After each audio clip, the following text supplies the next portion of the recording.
আজ আমাদের আস্বাদনের বিষয় হলো ভগবান শ্রীকৃষ্ণের দ্বারকা লীলা, অর্থাৎ প্রভাস যজ্ঞ বা প্রভাস নদের তীরে রাধা গোবিন্দের। প্রভাস যজ্ঞ জানতে হলে আগে আমাদের জানতে হবে যে প্রভাস যজ্ঞ কে করেছিলেন, কোথায় করেছিলেন, কেনই বা করেছিলেন। আচ্ছা বলুন তো মায়েরা, তো প্রভাস যজ্ঞ কে করেছিলেন? ভগবান শ্রীকৃষ্ণ। কোথায় করেছিলেন? প্রভাস নদের তীরে। কেন করেছিলেন?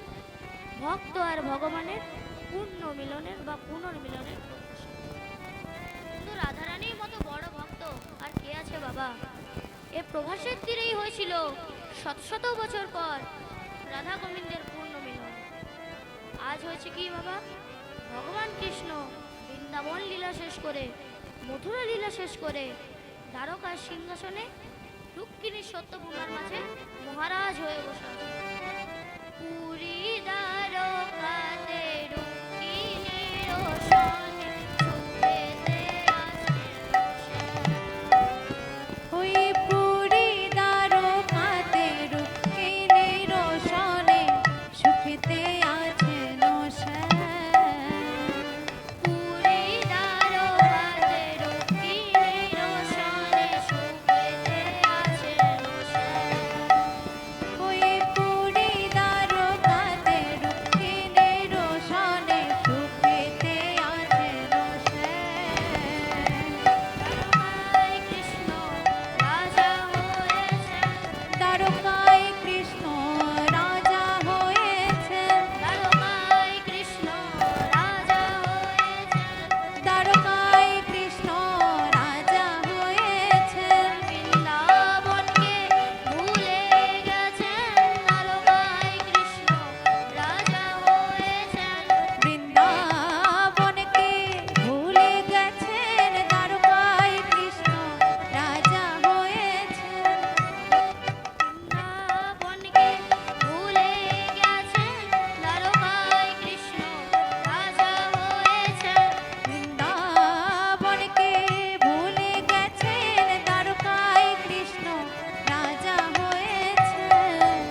শ্মশানে পরিণত হলো। সখারা কাঁদছে, যমুনার উজান বহে না, পাখিরা কুকুর খায় না। বৃক্ষলতা গুল্ম, কৃষ্ণ বিরহ সবাই স্থির হয়ে গেছে। কৃষ্ণ কেমন ভগবান, যে ভগবান নিজের পিতাকে কাঁদায়, নিজের মাতাকে কাঁদায়, সখাদের কাঁদায়, সে আবার কেমন ভগবান? এর বিহিত আমাকে একটা করতে হবে। তাই নারদ সিদ্ধান্ত নিলেন যে কৃষ্ণ যখন দ্বারকায় আছে, আমি দ্বারকাতেই যাব। জবাব চাইবো, বলবো প্রভু তুমি তো মহা সুখে দ্বারকায় রাজা হয়ে বসে আছো, কিন্তু তোমার জন্য বৃন্দাবনবাসীর কি অবস্থা সেটা তুমি জানো না প্রভু? তাই আমায় দ্বারকায় কৃষ্ণের কাছে যেতেই হবে।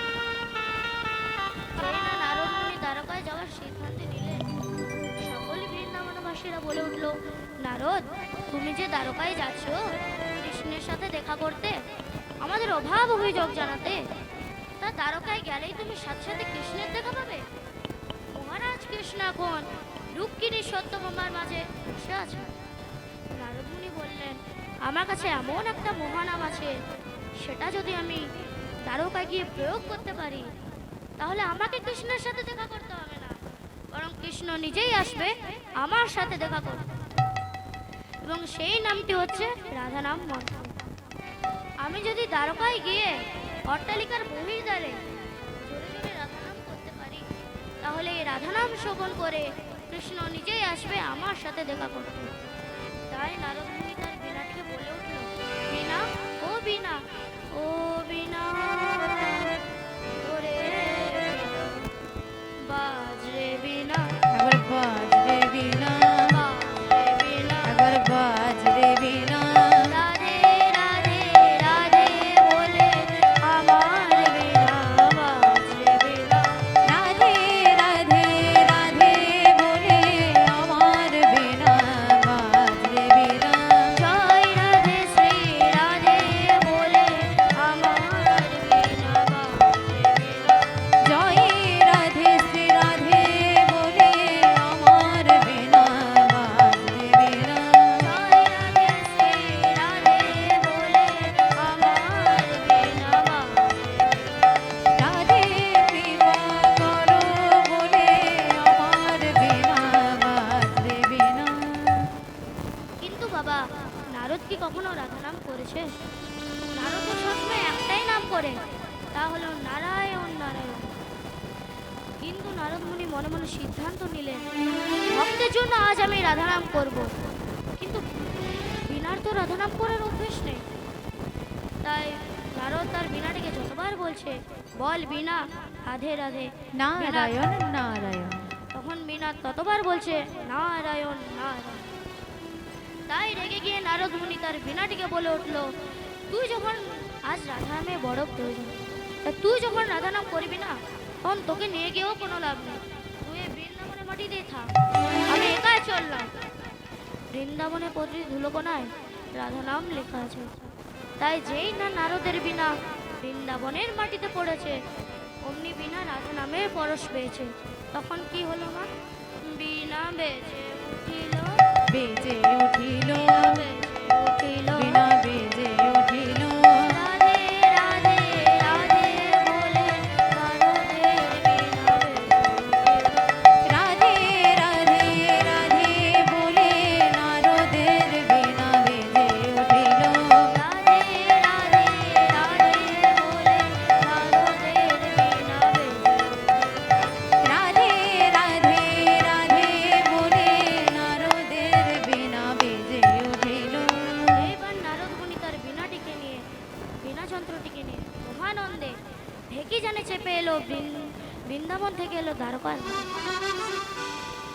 দ্বারকার অট্টালিকার বহির্দ্বারে দাঁড়িয়ে জোরে জোরে রাধা নাম গাইতে লাগলো। কেমন ভাবে? জয় রাধে, জয় রাধে, জয় রাধে বলো রাধে রাধে। জয় রাধে, জয় রাধে, জয় রাধে বলো রাধে রাধে। জয় রাধে, জয় রাধে, জয় রাধে বলো রাধে রাধে। জয় রাধে, জয় রাধে,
তুই গোবিন্দ। ব্রাহ্মণকে দর্শনের সম্মান দেওয়ার জন্য নারদ মুনিকে না চেনার ভান করলেন। নারদকে প্রণাম নিবেদন করে বললেন, হে ব্রাহ্মণ, আপনার চরণে আমার শতকোটি প্রণাম। যেই না ভগবান নারদ মুনিকে প্রণাম নিবেদন করলেন, তখন নারদ মুনি হাতে করতালি দিয়ে বলছে, বাহ কৃষ্ণ বাহ, এই না হলে তুমি লীলাময়, আর কত লীলা দেখাবে তুমি? তুমি আমাকে চিনতে পারোনি? আমি নারদ। ও তুমি নারদ? যদিও ভগবান সবই জানেন, সত্যি ভাই আমি তোমাকে চিনতে পারিনি। এসো ভাই এসো, ভেতরে চলো। এই কে, কোথায় আছিস? নারদ মুনিকে ভেতরে নিয়ে চল।